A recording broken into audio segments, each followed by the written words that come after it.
and welcome to episode 12 of Sequel Pitch, in which three friends pitch their sequels to movies that don't have them.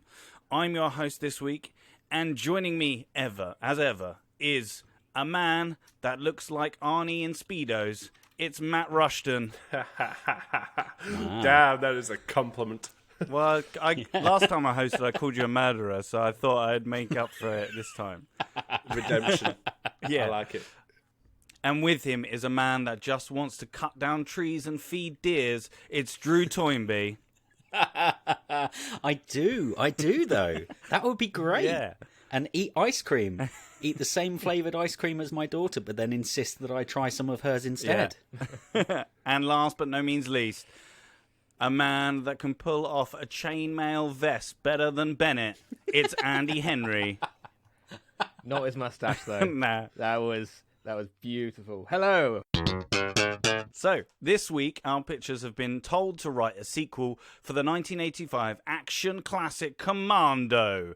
Now, in case you haven't seen it, we do a 60-second synopsis. So, here we go. Retired Special Forces Colonel John Matrix is living out in the wilderness, cutting down trees, feeding deer, and sharing the same flavoured ice cream with his daughter. And then he is informed by his former superior, Major General Kirby, that all other members of his former unit have been killed by unknown mercenaries.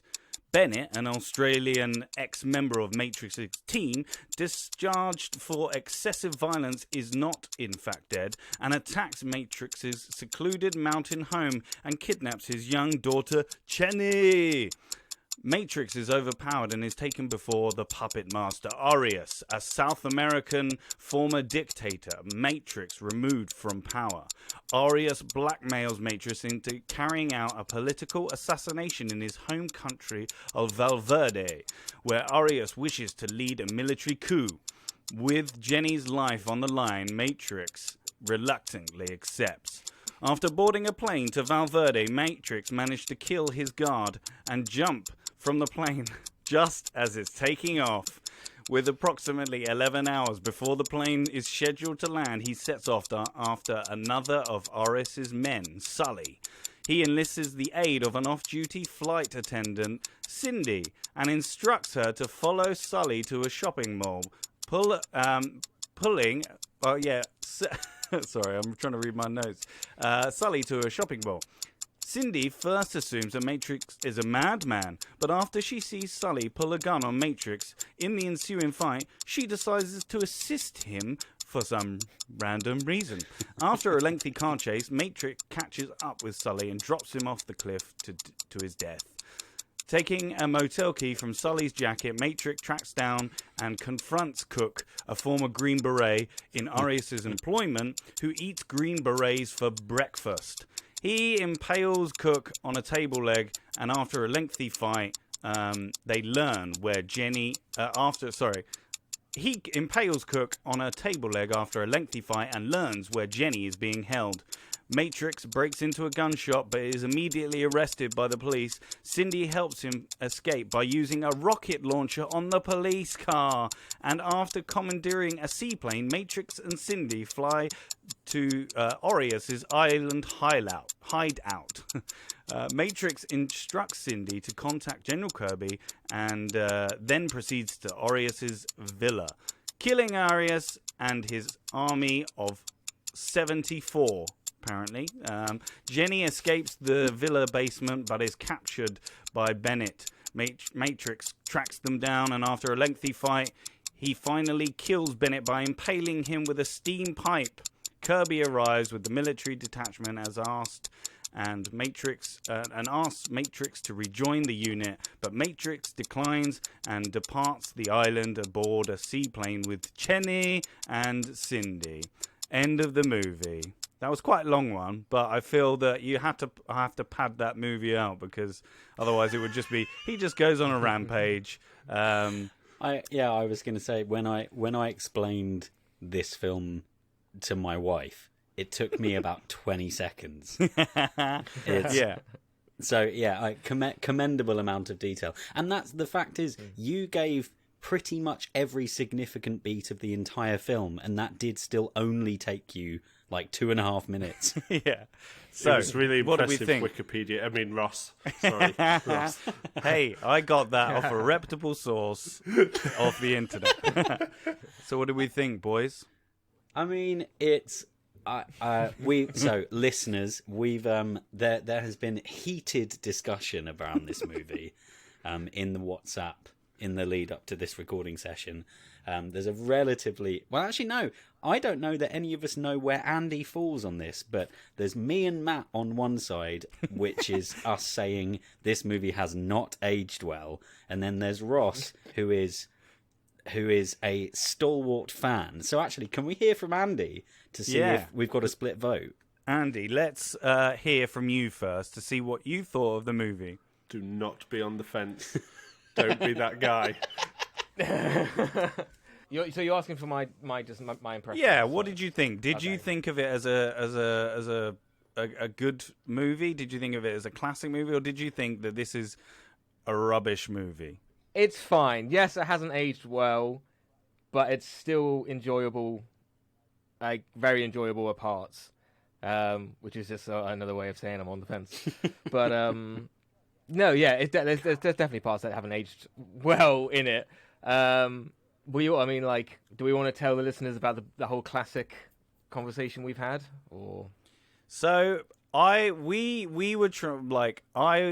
had a massive discussion about what is a classic movie. I am on the side that says this for me is a classic movie. When we do these reviews, we have to say that it's all our own opinions. It's my opinion that this is a great movie, but I have to respect the fact that Matt and Drew don't like this movie, which, it's a struggle because I am so stubborn when it comes to... We're all stubborn. Yeah. I feel like one day we should just release the WhatsApp chat. Yeah. Hashtag release the WhatsApp chat. Yeah. I think it's a classic movie for what it is, which is a ridiculous one-man army, ridiculous film. It's pretty ridiculous. Yeah, sure. It's for me, it's a classic action film. Now, me and Matt were having a debate today about what is a classic movie, and we were going backwards and forwards, and I guess we kind of both Matt mainly, but it's one of those films that stands the test of time, and there are some of Drew. No, you're just putting words out there now. No, I don't think this stands the test of time I at all. thought you said that in the thing. I said classic movies need to stand the test of time. Oh, okay. This one doesn't stand the test of time, for my opinion. Yeah, no, that's what I'm saying. I'm not saying that you think that this does stand the test of time. Oh, right. Yeah. I'm saying that you think that a classic movie is supposed to stand the test of time. Before we debate it, so what did we both like? So Andy, Andy's on the fence. Yeah, Andy's on the fence. But what about you, Drew? Let's go with you first. What did you think? So watching this in 2021, particularly in the context of James Bond being rebooted as Casino Royale, the modern Mission Impossible movies, John Wick in particular, Taken perhaps, but for straightforward action cinema, John Wick is where it's at the moment. And if you stand this film up next to John Wick, objectively thinking about the editing, thinking about the quality of the on-set sound recording, thinking about some of the plot holes, some of the acting, it does not stand up for me. And I'm saying this as someone who watched this when I was 15 and thought it was the bee's knees because Arnie was just the best, kind of half ironically but also half not ironically. And so there's some iconic moments, some of Arnie's best one-liners are in this film. Some of Arnie's most iconic moments, definitely. And and some of the one-liners are genuinely funny, but there is so much 1980s nonsense, just utter tosh. And the fact is that the final end fight, where Arnie is just running around in a vest, standing in the open, hip-firing an M60 at 70 dudes who are running across a lawn in the open. No one's taking cover. Like, these guys are all firing from the hip, spraying wildly from side to side, and Arnie's just stood there in the open, just begging to be Hip shot. firing as well, and hip firing is very hard to aim, I guess. So Yeah, exactly. It's like, I think it all comes from ultimately hip firing in Hollywood. People decided that looks cool because of, as I understand it, and this is from an article that I read like a few years ago. I can't do a Harvard reference for this source, so I could be wrong. But someone hypothesized that it was cowboy films and quick draw firing from the hip in duels. And so people were like, oh yeah, it's coolest when people fire from the hip. So people started firing machine guns like they're spraying a hose from their crotch. When actually, for me, aesthetically, someone being tactical and taking cover and aiming and shooting looks cooler. And so this all just looks inherently ridiculous to me. Yeah. Matt, yeah, go for it, Matt. What did you think? I'm assuming you're going to agree with Drew. In some ways, yeah. I also think Yeah. we might as well reference, in talking about hip firing, something that I remember from my film studies class way back when, is that you've got to think that there's symbolism involved with the male figure and essentially guns representing penises.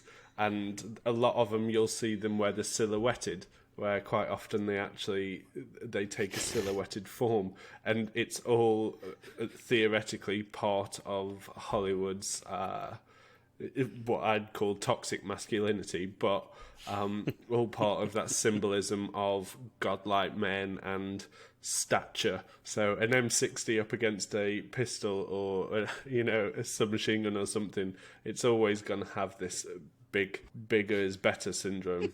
I will say that we don't really even need the symbolism of his of him holding the M16 or whatever the thing We've is called. seen him in his You Speedos. see him in his Yeah. Speedos, so you pretty much see everything. Rather than he goes there, he's travelling there in a plane in his clothes, he gets in his Speedos, then changes on the beach. Yeah. And then he has He to run about 5 miles as well to get to the compound anyway. Yeah, the fact that he climbs out of a plane, strips down, rows to an open beach, and spends like 20 minutes kitting up in the open rather than getting ready on the plane. And it's not like he was like, oh, I'd better not get changed in the plane in case the female pilot sees my naked form, because he just strips off and gets in the boat directly in front of her and is just sat there in his tighty whities. Anyway, Just Matt, as yeah, brilliant. go Chat. for it. What were you going to say? I mean, this all feeds into my point, is that it is, for me, I feel like 80s action movies came with an air of cheese factor to them. You know, the Schwarzenegger films, Rambo, stuff like that, they were high intensity action, one man versus the world, see how many death count you can rake up type movies, but laced with cheesy one-liners and Yeah. over the top stunts and effects at times, things that kind of detracted from the movie for me, I'd say. But I can see exactly why in the 80s, when you've got that competitive spirit between Stallone and Schwarzenegger, and the movies copying suit in some ways, they were getting bigger and more over the top. And for that, you kind of take it for its own enjoyment. If you stop watching it in the eyes of someone in 2021 with the likes of John Wick out there, it's a bearable movie. It's not unbearable. I did find myself enjoying it at times, but watching it with the context of what is out there now, as Drew has said, the action movies, technology is advanced, and if you made Commando now with the equipment available, I'm sure it'd be way more dramatic, way more action-packed, probably less satirical funny in that sense, that it's kind of like, what you're going to expect. Talking about the sort of body count and stuff, did you know that I think somebody had seen Rambo: First Blood Part 2, and then they wanted the movie Commando to have even more death in the final scene. So that's why there's so many, and that's why there's I think 74. I'm sure it's just so people good. competing. It feels like it's Planet Hollywood competing with itself. Yeah. Here's my question, because I'm genuinely not sure. Mm-hmm. So the quips, and there are some good, there are some fun one-liners in this. Do you guys think when this film was made, the quips that let off some steam? Do you think that was written and shot, intended to be ha funny, or that guy's badass and he's badass because he made a joke? That's my question. It's a hard one, isn't it? It's a hard one to realise, because on the one hand, like, that's what Arnie is, isn't it? Like, everyone since that has catered scripts for him with one-liners. And even this one, Stephen DeSouza, who also wrote Die Hard, catered this script for Schwarzenegger, because originally it was supposed to be about I think it was supposed to be about where is it? It was definitely going to be someone older in the I've got it here. It was about an Israeli soldier who turned his back on violence, but was forced out of retirement when his wife and daughter were kidnapped. Obviously, they totally changed that, they changed the. I think they wanted it to be, because I don't know what movies came before this with Arnie. I think it was Conan and Terminator, wasn't it? I'm not sure about Running Man or anything, but I think I think the movies before this, they knew what they were getting into, and they know that, like, oh, we'll give him a kooky one-liner. I don't know. What do you guys think? What do you think, Matt? I think you can look back to Bond in the 60s and 70s. They've anything with, I think, high levels of death and essentially assassination and murder in it, that the comic one-liners almost come as a way to trivialize death and a way to almost detract from the impact of what you've just watched, in the sense that's especially the scene where he's slaughtering him on the fields and whatnot. Then he sticks him with a steam pipe and he's like, let off steam, as steam is billowing out of the cavity in his chest now. It's I think he throws at such a force that it sticks, it goes through him through a dude keeps into him a up. boiler. But it was the Bond thing that I was building off of, because I mean, by 85 we've had Roger Moore for quite a while at this point, and so where the one-liners have become for the laugh. Mm-hmm. But when you look at Connery's Bond and the way that, when you look at Connery's Bond, the one-liners are definitely meant to be, damn, that guy's cool, not look how funny it is. And so that kind of cut it, because to me, I think this may have helped my view of the film, honestly, because I was viewing it like someone ripping off Connery's Bond, in that they were saying these lines because look how cool they are. But Ross, you are entirely right. I would argue that actually this is the film that set Arnie up as the funny one-liner dude. Yeah. Because you had, before this, the Terminator, he wasn't charismatic. And you had Conan, but he punches a camel in Conan. He does punch a camel, but it's not it's not a quip. No, but But even so, like, it was built. I think I maybe am being a bit too harsh.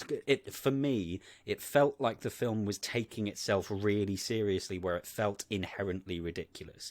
Like, I still maintain that if someone reshot this movie shot for shot, performance for performance, and did it, if this movie had been kept on ice and never released and came out now, it would be seen as a comedy like as a parody of 80s action movies. I think you're on. Yeah, you're right about something there. Like, I think you have to look at the movies that came out before that, not just Arnie as well. Like Matt was saying, like in the 80s of that era, you've got Rambo, and I think they were trying to do what they wanted to compete with Rambo. Maybe it's not competing because it's not like, but do you know what I mean? Like they wanted Arnie to be Rambo, the next Rambo, and so that's. Maybe I haven't seen Rambo. Like I've seen bits of it, but I assume does he do quips? I guess maybe. Well, I mean, First Blood is like a harrowing one-man Vietnam vet who's like got major PTSD, being hunted down by cops in the woods. It's grim. Like First Blood Part 2 gets a bit more. It gets more over the top. Yeah, but I've not watched it for a long time, but to me, I don't remember it being quippy. Andy, but yeah. What do you think about all these views about what we've said? Do you agree? Do you disagree? Well, I did when I was reading up on it. I read that there was a script before, and then Joe Silver. It's Silver, isn't it? The producer. Joe Silver. Or Joel Silver. Yeah. Joel Silver. Joel Silver, yeah. Him and Arnie came on at the same time, and then changed the script tonally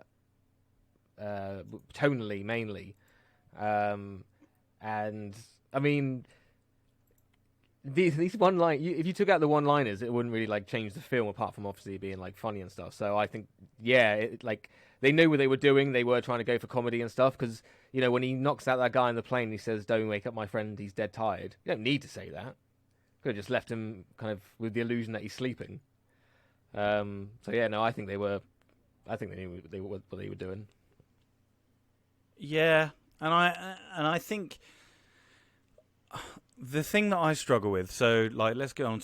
We'll talk quickly about like it being a classic and stuff. Like, the problem that I have with looking at films now versus to back then is you're always going to be constantly disappointed. Do you know what I mean? Like if I put this up against John Wick, there is no way that they're comparable. Do you know what I mean? Because John Wick has got such a style, and like Matt says, like we all agreed that like times move on, and you know people become more adventurous with cinematography, etc., etc. Whereas back then, this probably excited a load of people. They were like, "Oh yeah, we want to see like loads of people die on screen or whatever." Do you know what I mean? So it was probably a massive hit. I think for me, the whole classic thing is, do people still reference it in modern day? Like, are there showings of it like in London, like at the cinema? And do people? And I get that there are awful films that people are fans of, regardless, like Justice League, Joss Whedon, that we talked about. So it is hard. It is hard to like just whether it's a classic or not. And I guess it's up to you. And I guess also going on what Matt is confused about is like, well, not confused about, but like what Matt was saying is who decides that these movies are classics. I guess you don't really know. Like that's the core of it. Yeah, I think there's ultimately there is no one single defined way of describing what a classic is, and everyone. I think this was a big part of the issue and why we got so heated with it, because what is a classic for some people will not be for other people. In itself, it's an opinion. What were you going to? Yeah. So, what do you agree with that statement about? If you look back at films then and compare them, or do you not agree? No. I do to a degree. Yeah. There will definitely be things that could have been improved. Yeah. Like sound quality or just picture quality sometimes, and that or will not always having, happen. But not those aren't the main issues that I have with this. I can still go back and watch Jaws. Yeah. And still be scared by that film, despite the fact that the shark looks like a giant, soggy, half-inflated condom. that kind of goes Yeah. and looks terrible. But that film is masterful, and Yeah. that whilst I've never been on the hype train with it, The Godfather is still wonderful. Like Yeah. Citizen Kane. There are auteurs out there that at that time created like cinematography. Yeah, I get what you mean. And there are films. Some films will always age better than that, but you've also got those films aren't like action films. And Jaws, Jaws is maybe a bad example because there's the whole thing where if they did that with modern technology, then you'd see the shark through the whole thing, and then it wouldn't be as scary. Yeah. So maybe that's not the best way of looking at it. But with action movies in specific, you have a point in that for a straight thriller that just involves people like looking moody in the shadows and doing detective noir work, modern techniques aren't going to change a film that much. Yeah. Whereas stunt performing and pyrotechnics and on-set special effects and computer-generated special effects have come on in such a way that action films in specific do have perhaps more of an advantage than just a straight drama film would. Yeah. Here's a question for you, Andy. And we're going to move over to Matt as well, and then we should probably rate it. Yeah, we really should. Do you agree? There was a statement that Martin Scorsese made recently about the Marvel franchises. He badmouthed them as not real cinema. Do you like? Because obviously he's made some amazing films. And I see sort of a parallel in this. Do you know what I mean? With Commando, and then you've got like Taxi Driver. Do you agree with that? Do you think that like with these films like Commando, you can't they are just like throwaway films? It's hard to tell because a lot of these throwaway films actually do have a legacy. Like you could say that about like The Room. Yeah. It didn't actually change anything, but it kind of did in the end.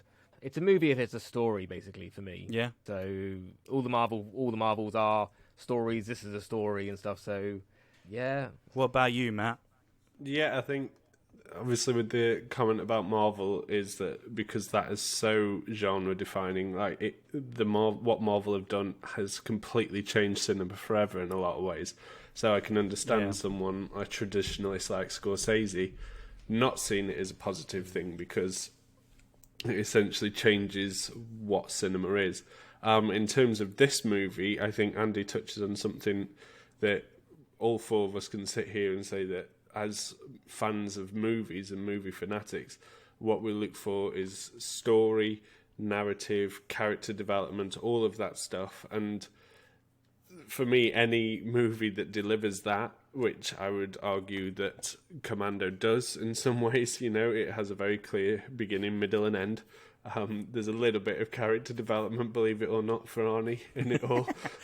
It is. I deem it as a movie. No, there isn't. I mean, give him a chance. He goes from saying I'm not going to help the military to going, okay, I have no choice to get involved or my daughter will die, and then ends the movie going, nope, still not going to help the military. He could have assassinated the guy that he should could have. That would have been character growth. No. Been He character fought against change. it. He was like, no, I'm going to use the tactics that I have. He had to make a moral he decision, and he decided to kill the bad guys. to maintain the status quo as hard Why as am I he defending could. this film? Ross, what have you got me doing? Sorry, I shouldn't Yes, have good. interrupted. Right, let's. I think.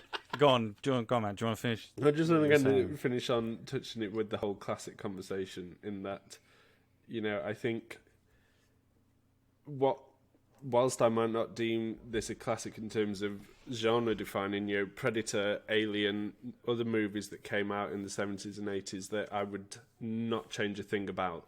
For me, those movies don't need to be touched and rehashed and whatnot. They have been, but they didn't need it. I would say that Commando less so had that air of I wouldn't change things about this. There are things like, that could have been better. And that's partly why I'm sat and going, it's not a classic. I can see it being a classic action movie, but I can't necessarily sit here and say it's classic cinema. because it doesn't quite have that same weight for me. Cool. I think we've talked about the film enough. So been we a have a while, mixed boys. view. I know. It's good. It's sometimes you like. It's a good film to have a discussion about, isn't it? Clearly, it's a divisive film in that sense. So let's go with scores. Andy, let's go with you first. What would you give it out of 5? So I did enjoy this movie. I don't think it's the best Arnie movie out there. I'm going to give it a 3. Bulging biceps, I guess. Nice.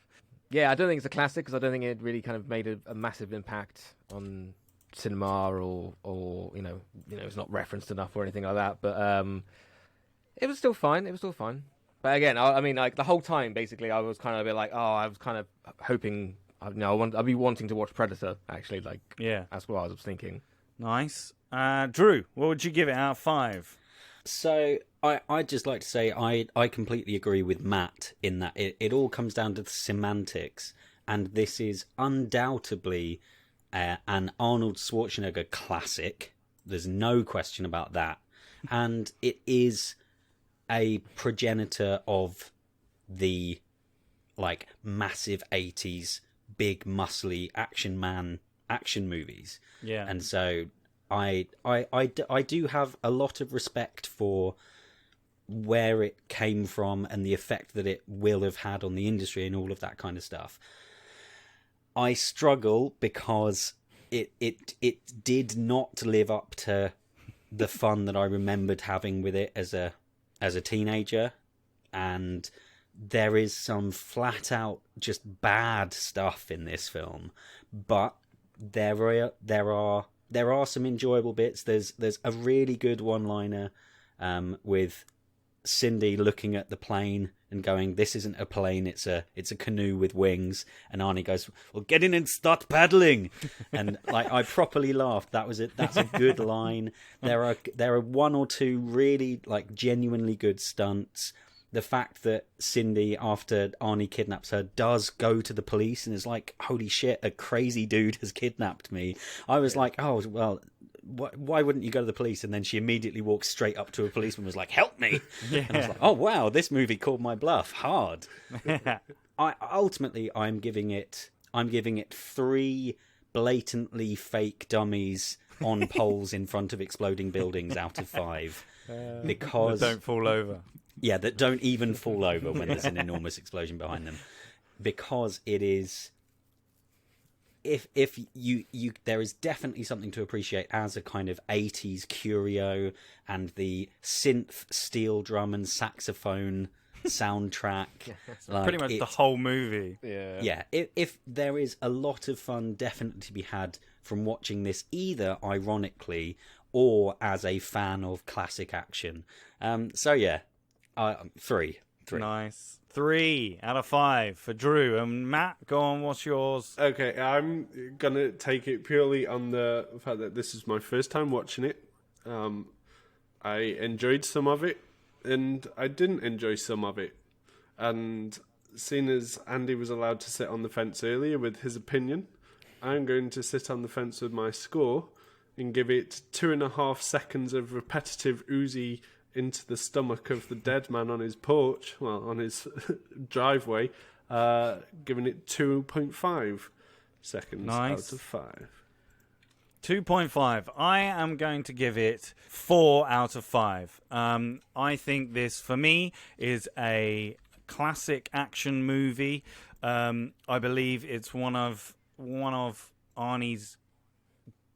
it's not the best, it's not the most memorable, but it's up there with some of the best lines, and it's ridiculous. If you go into this and you just want to watch people doing stupid macho things for no reason, then this is the movie for you. If you want to see 74 soldiers being shot in various angles, all with squibs, and them jumping off of ramps and the ramps not being removed from the shot, then this movie is for you. I'm going to give it... I didn't give it a thing out of 4. I'm going to give it 4 Sully's Sully's killing him last out of 5. That was rubbish. So there we have it. What does that give us, Drew, as our overall score for Commando?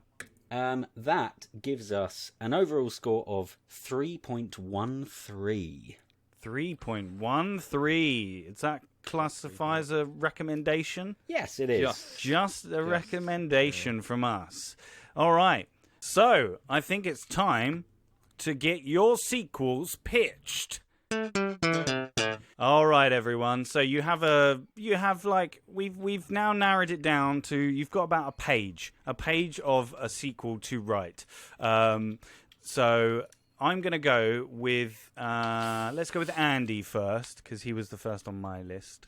What is your movie called? Oh, mine is called Commando 2. Ah, good. Your time starts now. We open with a similar scene to the original, with John Matrix entering the film holding a chainsaw in one hand and a tree over his shoulder. He starts to chop wood, and as he splits the last log, he grabs his shoulder in pain. We see a scar from the bullet wound he got at the end of the first film. Just then, the tone shifts as we realise the indestructible man we once knew now has a chink in his armour. We see more scenes from the first film, but this time he's alone. He even tries to feed a deer, but it runs away from him.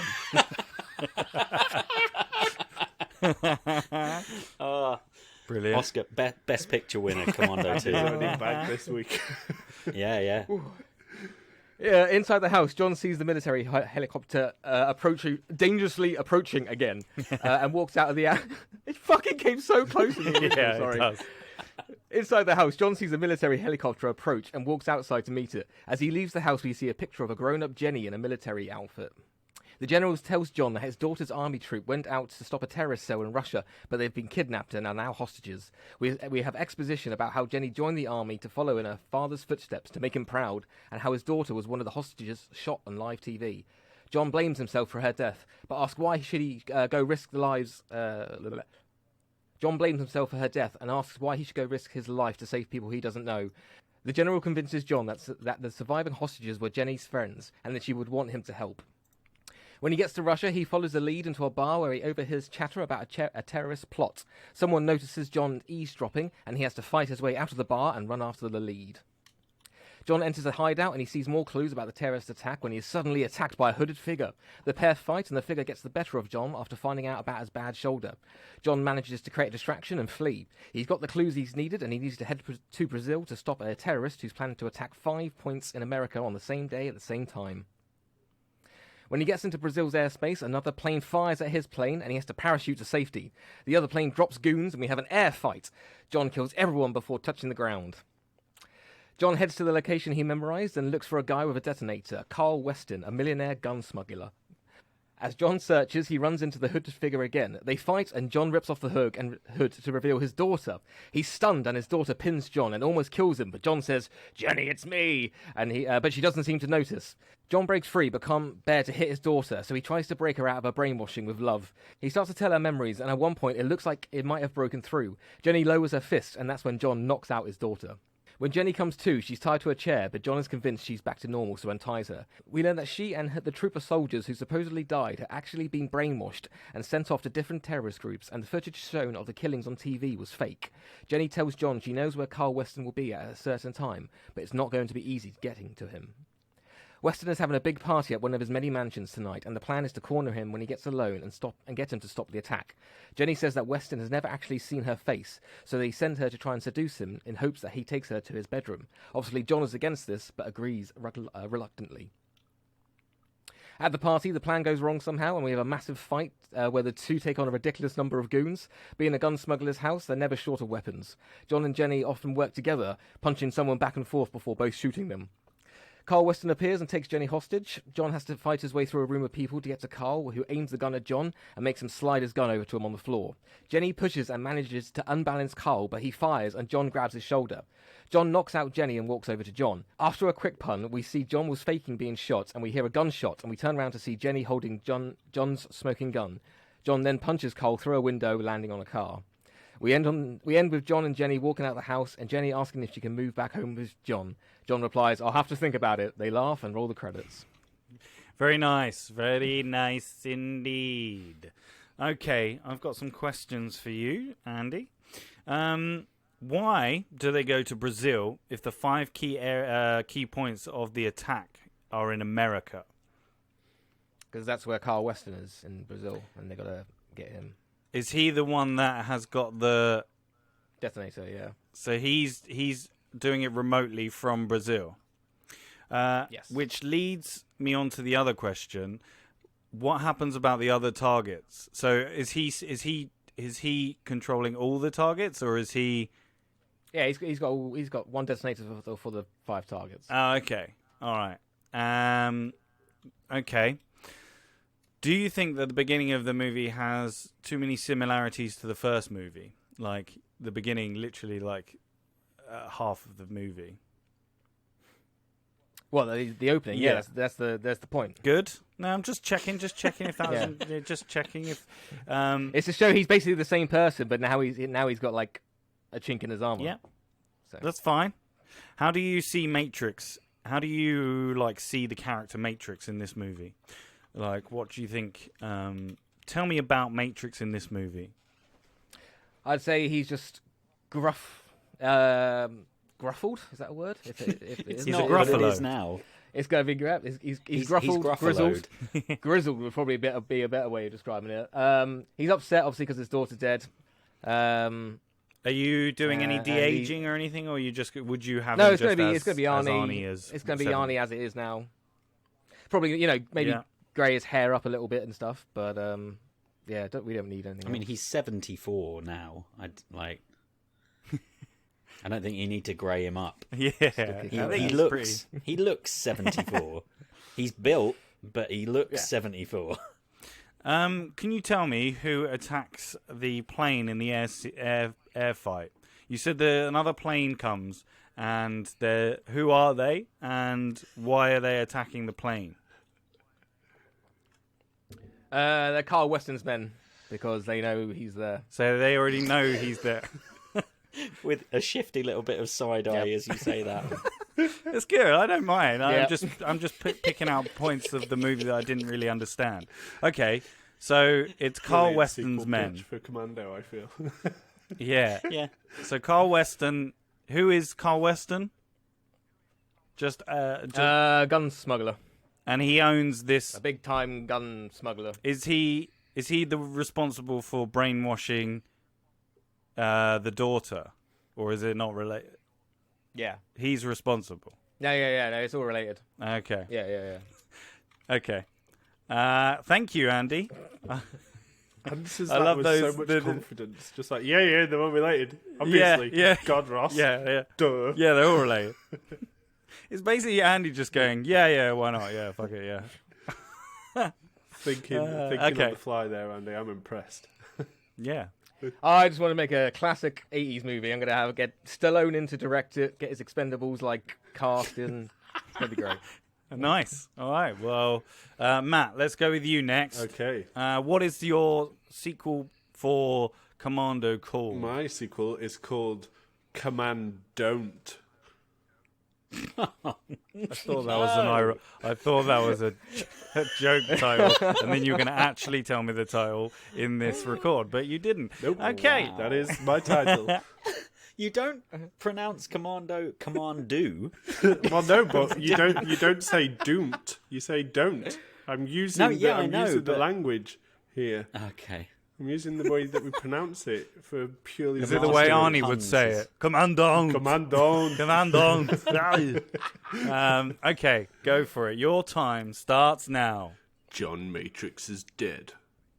Jenny discovers that her father has died in a road collision and his scorched body has been recovered and identified using his DNA. Now a cop, after training to be a US Navy SEAL but deciding that was a little too close to home, she finds herself weirdly shut out of the details of her father's passing. The chief inspector tells her it is for her own good.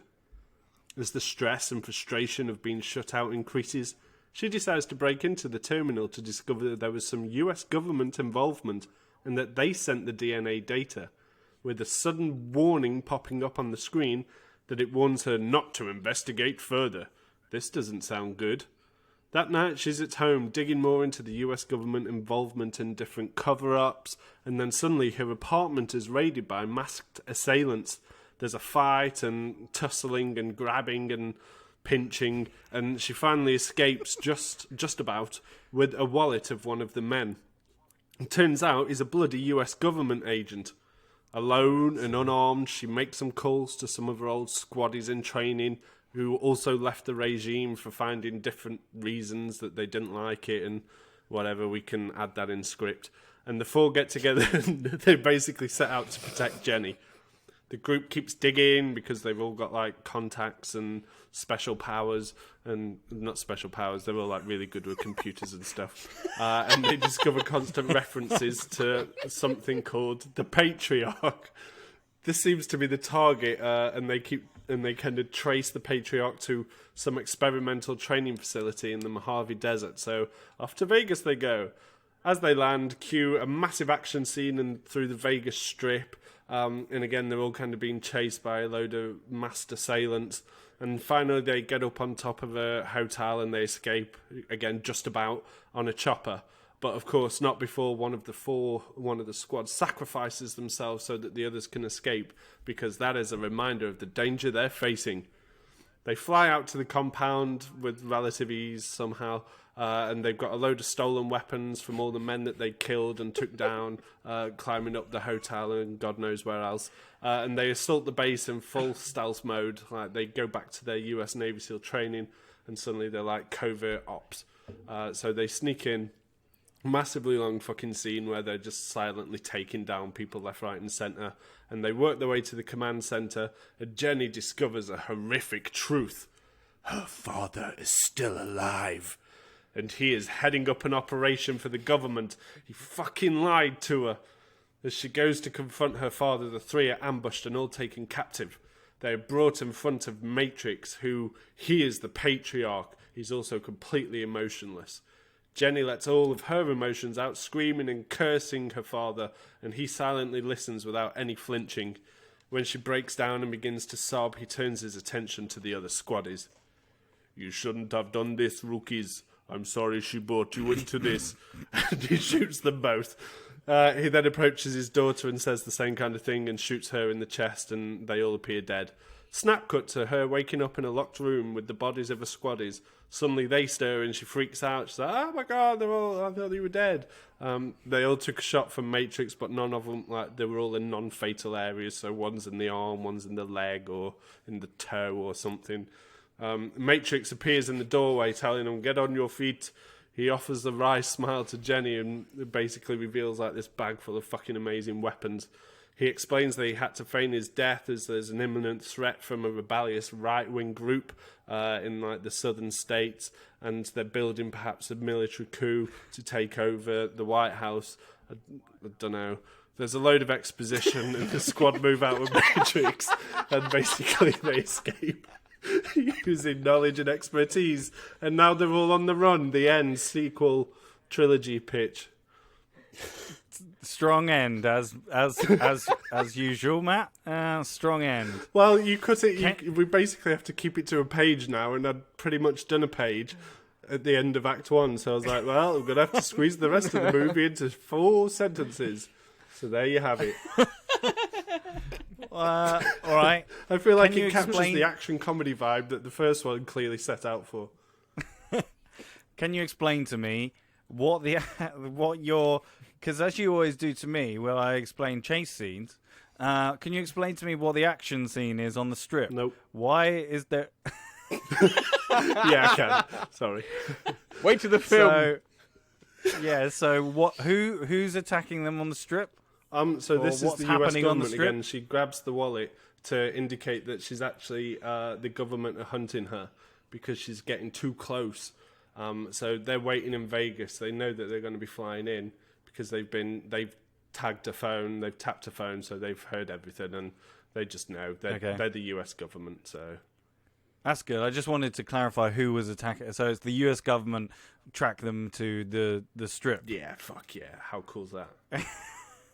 I know. I mean, firstly, I won't go. Why are they on the strip anyway? If they know that the base is if they know this They've had a base long is flight. not They in- needed a hotel and let off some steam in the casinos. Fair enough to play some craps, you know. Cool. Is this? Did you take any inspiration from real world events? Taking place in America and the coup of the presidency, maybe the storming of the Capitol. the Capitol building.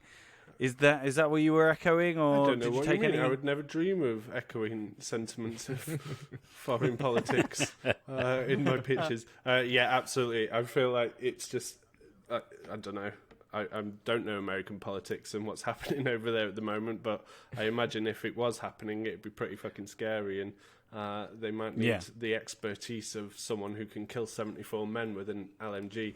So they have to hide him and keep him a secret. Very nice. Very bold not to have Arnie in it until the end.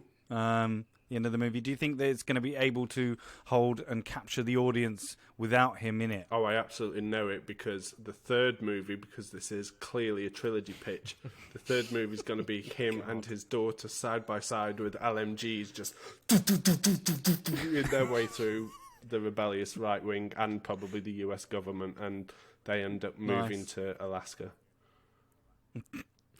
Nice. I like that you've thought about the third film as well in that 5 seconds. So, could you tell me what Matrix is doing in this movie? Is he working for the government undercover in this patriarch, thing? This gang? Yeah, absolutely. He is the patriarch. They were so fucking impressed with what he did in the first movie that they were like, we've got to get him in, but we've got to keep him a secret. He's like their secret weapon, and he's training a bunch of others. And I don't know, there's probably some super serum that absolutely isn't stolen from Captain America that he's helping them with and shit like that. I don't know. I didn't think as far as what he was actually doing there. I just wanted him to be dead and then alive at the end. Good.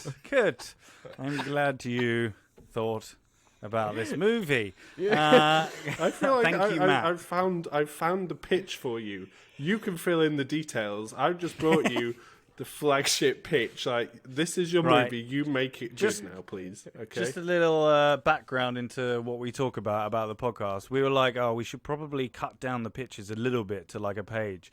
And like Matt's like, all right, fine, I'll do a page then. But if that means that I have to just rush it, then whatever, you know. And now he's sulking. All right, audience, he's sulking. I still find Act 1 I'm the most joking. important act of every movie, which is why it usually takes up the page, and then I will fill out the rest of my movie in 4 lines. On the day, it's Yeah. Anyway, thank you, Matt. Thank you for some good Right. questions, because now I know that I've managed to pad out what was just a page before. Yeah, you have. I'm glad to have helped. So now, last but not least, Drew, what is your sequel for Commando called? Mine is called Commando Back Again. Nice. Like Commando : Back Again. Yeah. Cool. Your time starts now.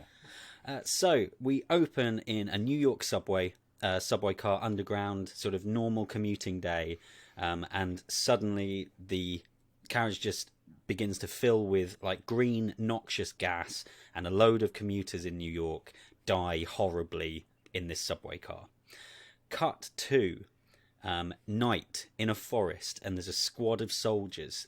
It's Chris Hemsworth and his older brother Luke Hemsworth leading a bunch of soldiers through the woods. They've all got like NVGs on, they're all talking, they're kind of charming, but they're clearly nervous, and they're coming up on this house in the woods, and they're talking like we need to go in and get the target, and it comes across like they're trying to get the person responsible for the gas attack.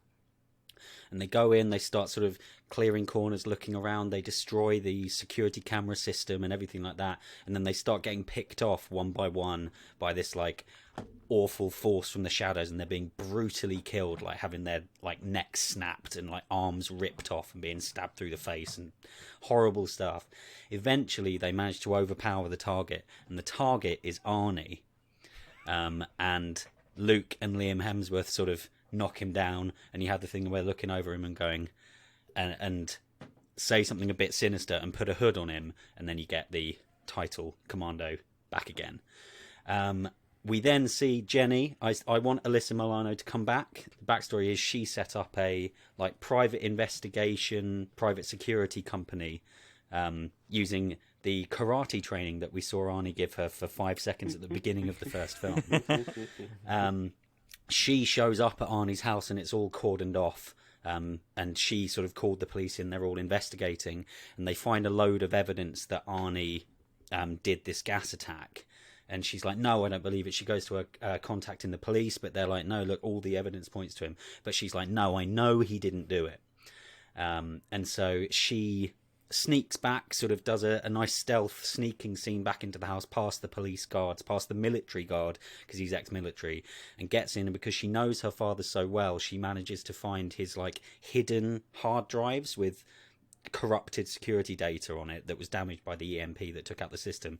And so she goes to her son, who works with her, and he's her tech expert, and he manages to get one single frame of a logo and a bit of someone's face, and they do lots of detective work, and they find this dude, and she's tailing him. They find out he knows something, and they get into a big fight on a freeway overpass, and they're fighting between cars, and then she, in self-defense, kicks him off the bridge, and he gets killed by a lorry.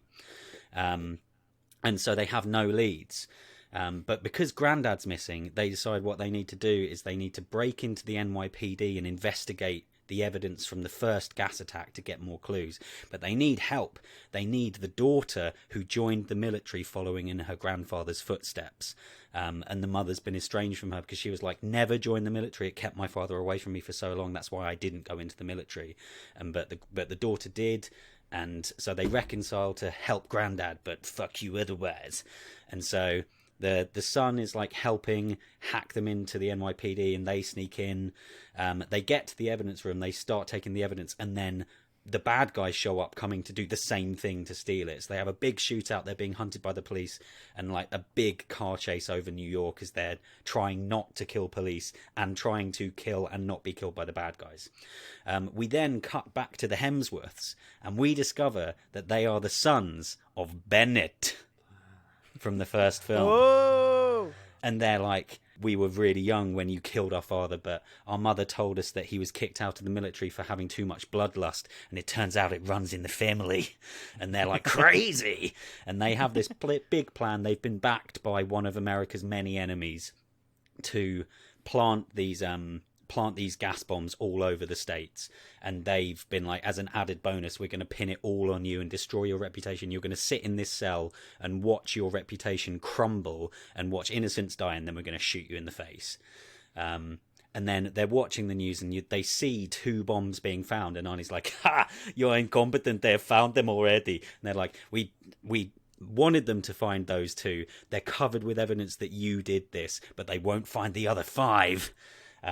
We then go back to Mum and the 2 grandkids, and they investigate the bomb, and they work out where the warehouse is that it was made, and where components were shipped to, and all that kind of stuff. And that's where Arnie's being kept. So you have a really cool infiltration, and like I said earlier, I want John Wick style, proper tactical, crunchy, violent action as they're taking people down quietly. Then obviously shit goes wrong. It all gets a bit much. The son gets shot in the leg because he's not a combat person, and he's doing the best he can, but he gets really damaged. But they manage to free Arnie, and Alyssa Milano is kids, she says to her daughter, take your brother, you need to take the detonator, you have to go and wire it into the nearest cell phone tower to send the broadcast to disarm the other 5 bombs. And so the kids run off to do that, and they're being chased, and Alyssa Milano and Arnie stay to fight Chris and Luke Hemsworth. The kids make it and disarm the bombs, and then Arnie and Alyssa Milano are in the chamber where they were testing the gas, and they were testing it on homeless people, and there's loads of bodies, and then they're just they're fighting. They get the 2 baddies in front of the chamber, and then they kick them both in, and Arnie goes, well, you might be able to get out. But then Alyssa Milano goes, but don't hold your breath, and they slam the door and turn on the gas, and the baddies die, and they've saved the country, and they clear his name, and that's the end of the movie. Very nice. That. I like that. Yeah, good end. But don't hold your breath. So I'll go through your questions quite quick because they're coming up. This is I a got long so episode. into it, I flipped my keyboard at the end. Nice. The opening seems a bit dark with the murder of loads of civilians. Do you think that is a bit too dark for an Arnie action movie? I think you need to up the stakes. The first one is quite a personal film, but I didn't want it to be as small as the first one. I want it to feel like an escalation, and that felt like the best way to do it. Okay. Do you don't seem to have much of Arnie in your movie, as far as I am aware. Is this true? Do you think that's, again, same point as Matt? Do you think that is going to be a detriment to the movie? So Arnie's 74. Yeah. And I'm sure that he could still do. I'm sure with modern technology he could do some fairly convincing stuff, but I can't see him pulling off the choreography, like aesthetics that I would want for this film.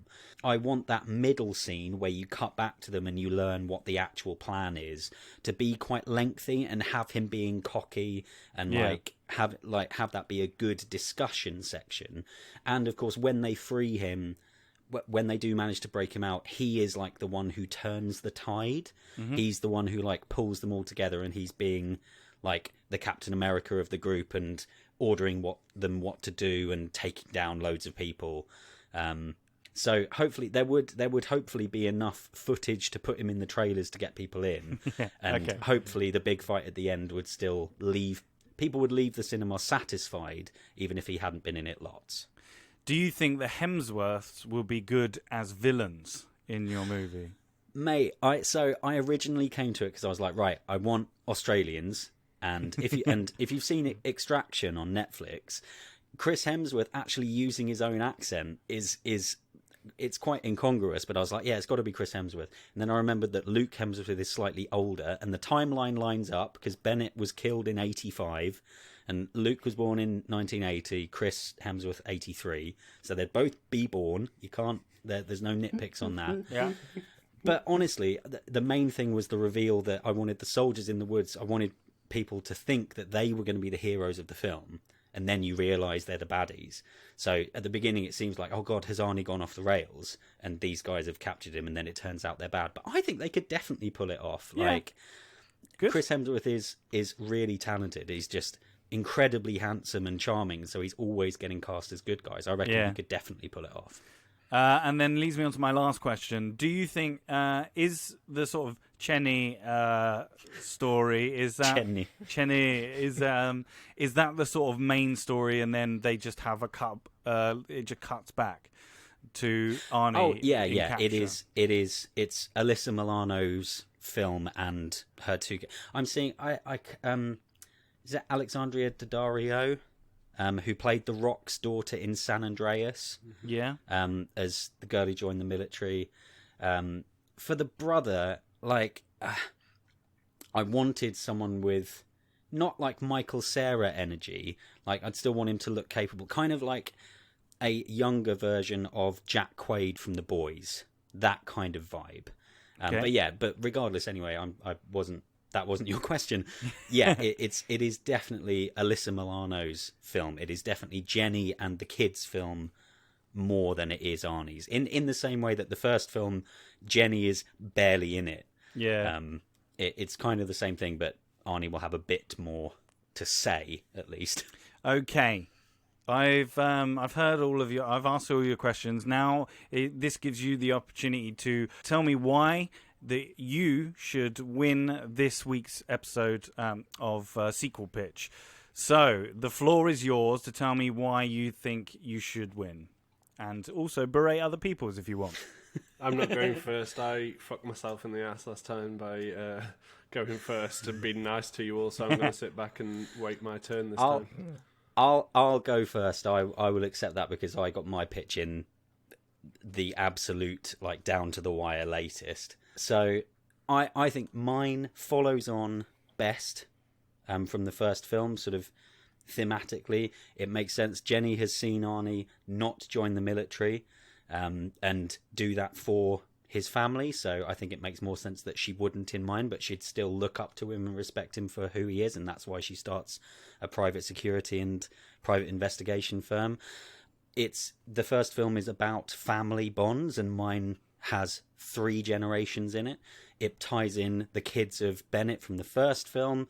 I think mine makes the most sense as well, maybe. And I think that my opening sequence with in the woods and with the fight in the house and Arnie being a literal like horror movie monster killing soldiers would be super fucking cool.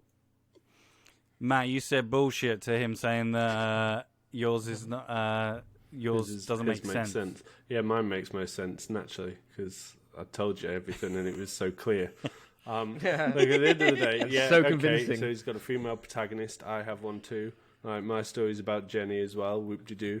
I'm not using sexy Australians to sell my movie. Right, cool. Right, if you want to just bring Chris Hemsworth in because it's What's like your the problem with hottest thing in the world. I have no problem with it. I'm just like you're just using that. You're just selling your movie on sex because you're going to have 2 of the Hemsworth brothers in it. So that's the only way you're going to get people watching it. Mine's just obviously the most fun.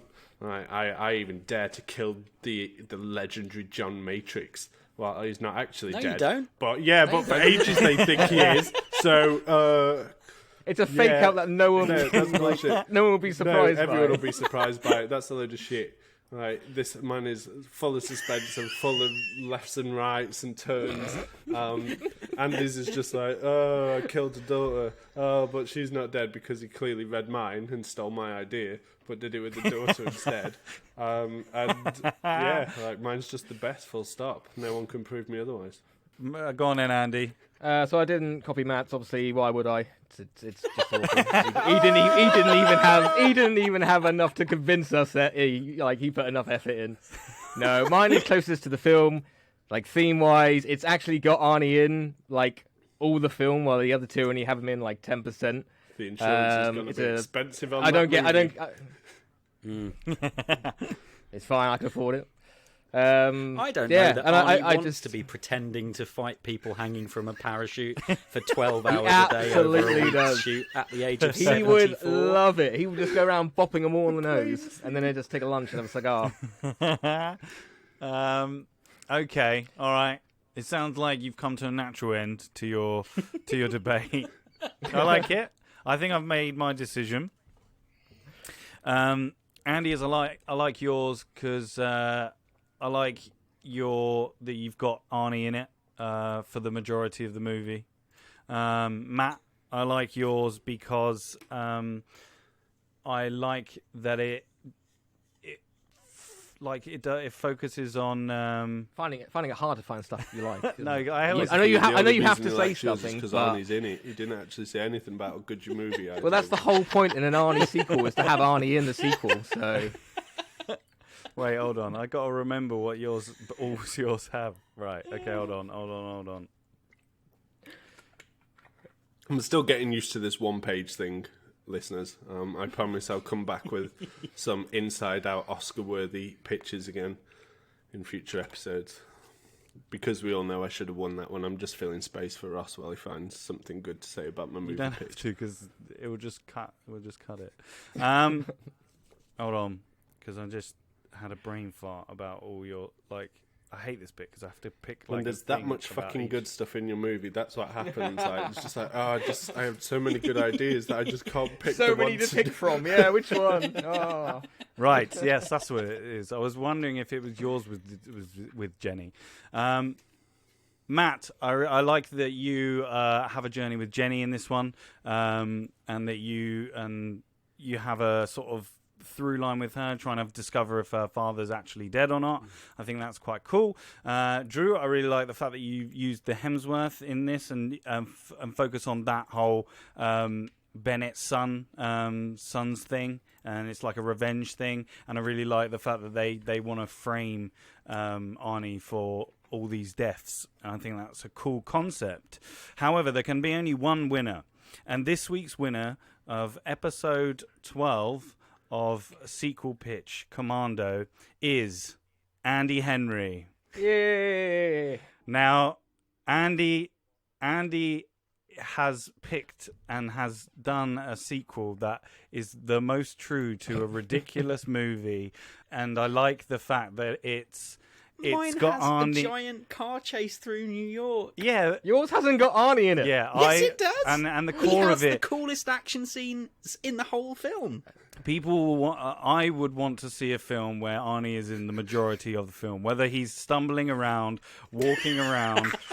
Just the same reason I'm going to see Indiana Jones 5. I want to see Harrison Ford with the whip and the fedora, just like I want to see Arnold Schwarzenegger with a gun shooting people. And I think Andy is a well-deserved winner of this week's episode. Well done.